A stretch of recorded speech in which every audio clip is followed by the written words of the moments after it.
Akkam jirtu kabajamoota fi jaalatamtoota hordoftoota biiftuu Oroo bakkuma jirtanitti nageenyi keenya kan kabajaatiif kan jaalalaa isin haa ga'u isiniin jenne ta'an suuraan oduu sa'a kanaa qabannee dhiyaannee jirra.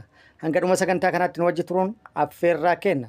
Kun biiftuu Oroodha keessan jajjabeeffadha. Laayikii sheer godhuu hin dagatina. Kallattiimaan gara mata duree oduu amma qabadheetti yeroo dabru oduun jalqabaa oduu akkaan gara nama nyaatudha. Atileet Galatee Burqaa biyyuma kiyya irratti guyyaa adiidhaan saamichi narratti raawwatame jechuudhaan saamamuu isii himtee jirti.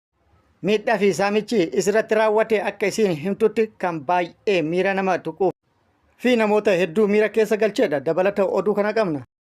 Oduun itti aanu Oromiyaa bakkoota garaagaraatti haleellaa namoota nagaa irratti raawwatamuu fi ajjecha namoota nagaa irratti raawwatamaa jiru cimee itti fufee jira. Har'as kibba lixa shaggaritti akkasumas lixa shaggaritti dargaggoota irratti raawwatameen dargaggoonni hedduun lubbuu isaanii dhabanii jiru.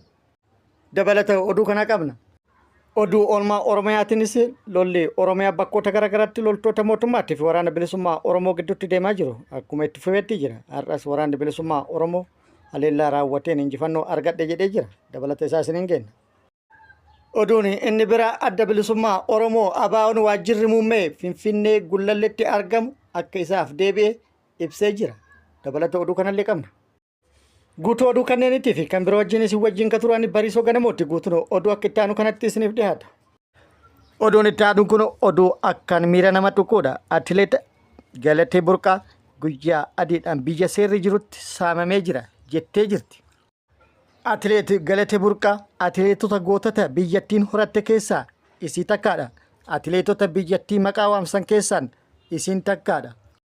Atileetii cimtuu biyya bira dabruudhaan addunyaa irratti beekamteedha. Garuu salphatti sadarkaa biyya waamsisuu addunyaatti biyyattii isii maqaa ol kaasuu irra hin geenne. Akka seenaan isii agarsiisutti bu'ii hedduu baatee buutee maqaa biyya isii waamsiftee jirti. Akka seenaan isii agarsiisutti daa'ummaa isiitti abbaan du'aan irraa boqate haadhatu guddise. Akkasumattuu haati qaama miidhamtuudha. Itti rakkattee galatee guddiste. Itti rakkatuun isillee lafatti hin hafne carraaqqiin cichoominaa fi jabaattee hojjechuun galatee itti dabalamee sadarkaa addunyaa amma isii beektutti irra geettee jirti. Sadarkaa amma irra geette kanarra ga'u galateen miila qullaa shaakalte.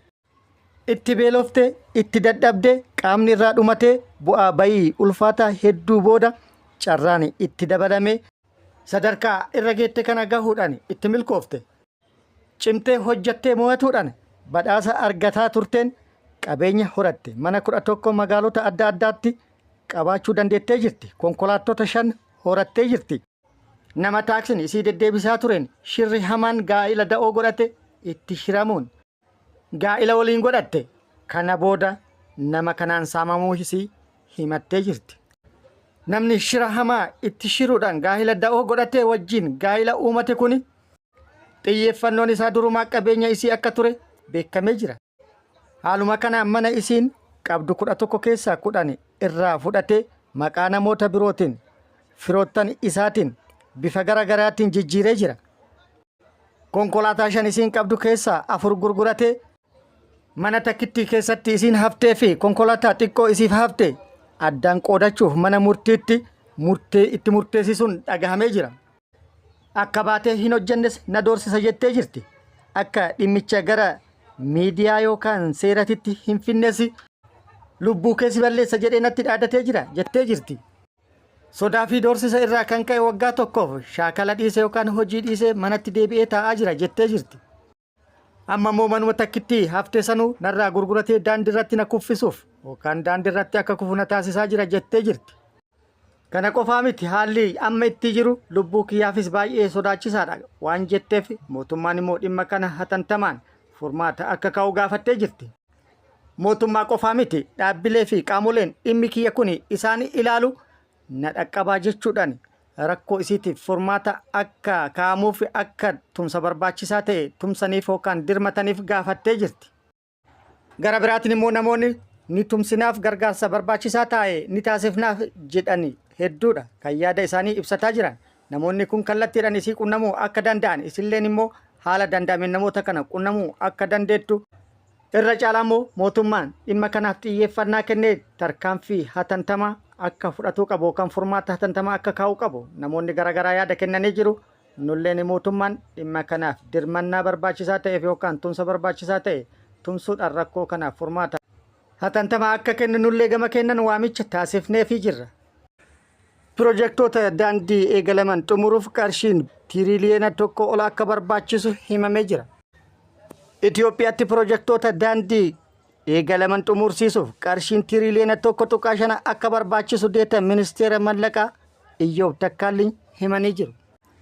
Deeta ministeera mallaqaa Iyyoob Takkaalliin kana kan dubbatan walgahii idilee 33ffaa bara hojii waggaa 4ffaa mana maree bakka bu'oota uummataa irratti yoo ta'u, miseensonni mana marichaa ministeerri mallaqaa waliigalteewwan liqii pirojektii daandii biyyattii keessatti jalqabamaniif rakkoo baajataa furuu danda'u akka fidu gaafataniiru.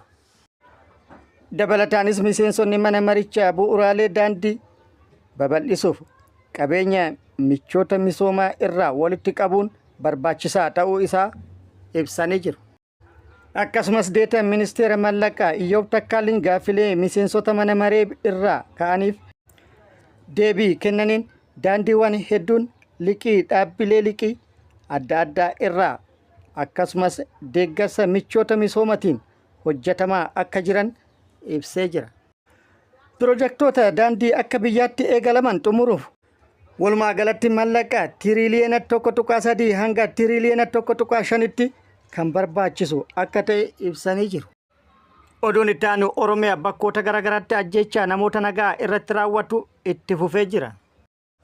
Haaluma kanaan Shawaa Kibba Lixaatti namoota waaqeffataa turan irratti haleellaa raawwatamee lubbuun namoota 6 darbuu odeeffannoon gara sirraa baate ibsitee jirti. Shawaa Kibba Lixaa aanaa Sadan Sooddoo Daacii galma Malkaa Fincaa'aatti koree galmaa fi miseensa ta'an namoota 6 raayyaan ittisa biyyaa haleellaa irratti raawwateen lubbuu isaanii galaafatee jira. Raayyaan ittisa biyyaa Itoophiyaa haleellaa kana kan raawwate namoota kanarratti shaneedha jechuudhaan bakka tokkotti rasaasa itti roobsuun lubbuu kan galaafate yoo ta'u, maqaan namoota tokkoffaa Dagguu Jiidhaa, lammaffaa Lammeessaa Maaruu, sadaffaa Aabbuu Shanee, afraffaa Kumaa Guutaa, shanaffaa Bashaadaa Abdii, jahaffaa Gurmeessaa Tashoomaa yoo ta'an ijoolleen kunneen badii tokko malee akka ajjeefaman odeeffannoon naannoo irraa bahe ibsee jira. Haaluma wal fakkaatuun Shawaa Lixaa aanaa Jalduu ganda Boonitti dargaggoota 2 kan maqaan isaanii Tuujoo fi Bojaa jedhaman badii tokko malee haleellaa waraanni mootummaa irratti raawwateen lubbuun isaanii galaafatamuu himamee jira. Ajjeechaa dargaggoota kanneen irratti raawwatame balaaleffachuun hawaasni mootummaa komatee jira. Qaamni silaa biyya eega jedhan nagaa biyya tiiksa jedhan lubbuu namaa badii tokko malee galaafatuun maaliif kan jedhus mootummaa gaafatanii jiru. Kaleessuma miidiyaa irratti nama tokko murtee malee hiinee hin beeynu. Murtee malee hidhuudha miti. Murtee malee duuti namarratti raawwatuun maaliif jechuudhaan komii cimaa mootummaa irratti dhiyeessanii jiru. Oduu olmaa Oromiyaatti lolli Oromiyaa bakkoota garaagaraatti loltoota mootummaatii fi waraana bilisummaa Oromoo gidduutti deemaa jiru akkuma itti fufeetti jira. Waraanni bilisummaa Oromoo har'allee bakkoota garaagaraatti haleellaa raawwateen injifannoo argadhe jiree jira. Oduu injifannoo kibba Oromiyaa irraa nu geettin waraanni bilisummaa Oromoo zoonii kibba Oromiyaa Gujii Lixaa aanaa Bulee Horatti tarkaanfii humnoota mootummaa irratti fudhateen milkaa'uu himee jira. Gujii Lixaa aanaa Bulee Hora ganda Carii Saphaliisaa iddoo addaa laga Gurrubaa jedhamutti haxxee hidhuudhaan haleellaa humnoota mootummaa irratti raawwateen miidhaa guddaa kan qaamatii fi kan lubbuu loltoota mootummaa irratti dhaqqabsiisuun injifannoo argadhe jedhee jira. Guutuun oduu kanaa akkuma nu ga'een kan isiniin geennu ta'a. Akkasumas waraanni bilisummaa Oromoo giddugala Oromiyaa bakkoota garaagaraatti haleellaa loltoota mootummaa irratti kan raawwate yoo ta'u, lixa Shaggar bakkoota garaagaraatti haleellaa raawwateenis injifannoo argadhe jedhee jira. Akkasumas lixa Oromiyaa aanaalee garaagaraa keessatti haleellaa loltoota mootummaa irratti raawwateen miidhaa guddaa loltoota mootummaa irratti dhaqqabsiisuun injifannoo kan irratti argate akka ta'ee fi tibba kana fufteedhaan bakkoota garaagaraatti giddugala kibba lixa Oromiyaatti mooraalee waraana mootummaa irratti xiyyeeffatuun haleellaa loltoota mootummaa yookaan mooraa waraana mootummaa irratti raawwataa tureen mooraa waraana mootummaa 10 ol hojiin ala akka taasisee fi miidhaa guddaa kan dhaqqabsiise akka ta'es beeksisee jira.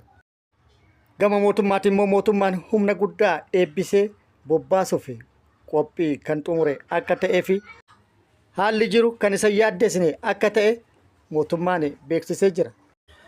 Oduun itti aanu ABO'n waajjirri muummee Gullalleetti argamu akka isaaf deebi'ee beeksisee jira.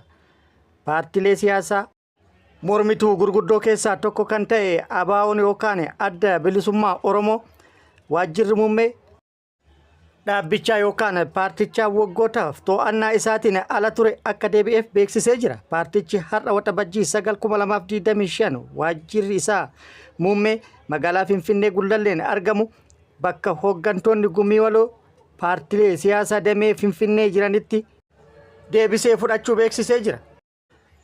ABO'n waajjirri isaa Gullallee hoogganaa ol aanaa dabalatee miseensi hundi poolisiidhaan erga keessaa baafamanii miseensonni paartichaa gara waajjira seenuu akka hin dandeenye irra deddeebiin boordii filannoo biyyoolessaa dabalatee qaamolee dhimmi ilaallatuuf iyyachaa ture jedhee jira. Waajjirri kun dhaabbatichaaf deebi'uun tattaaffii yeroo dheeraa godhameen kan milkaa'e ta'uu kan eere paartichi kun xumuramuun kan itti nu tarkaanfachiisa jechuudhaan yaada kennee jira. Isa kana deeffachuufis boordii filannoo biyyoolessaa Itoophiyaa gumii waloo paartiilee siyaasaa damee Finfinnee fi miseensota dhaabbichaa dabalatee qaamolee kana irratti tumsa godhan jedheen galateeffatee jira. Waajjirri muummee Adda Bilisummaa Oromoo ABO kun waliigaltee bara 2018 Eertiraa Asmaratti mootummaa Itoophiyaa waliin irra gahame hordofee hooggantoonni paartichaa yeroo biyyatti deebi'an yookaan biyyatti galan waggaa 27 ol booda kan deebi'eefii ture akka ta'es yaadachiisanii jiru. Kabajamoota fi jaalatamtoota hordoftoota biiftuu Oromoo oduu ammaaf qabadde kan hanga ammaa kana guutuu oduu wajjin isin wajjin ka ture ani Bariisoo Ganamooti. Hanga yeroo itti aanutti deebinee wal agarrutti nageenyi Rabbii isiniif haa baay'atu. Nagatti nu turan hawwii kenna nagatti nu tura.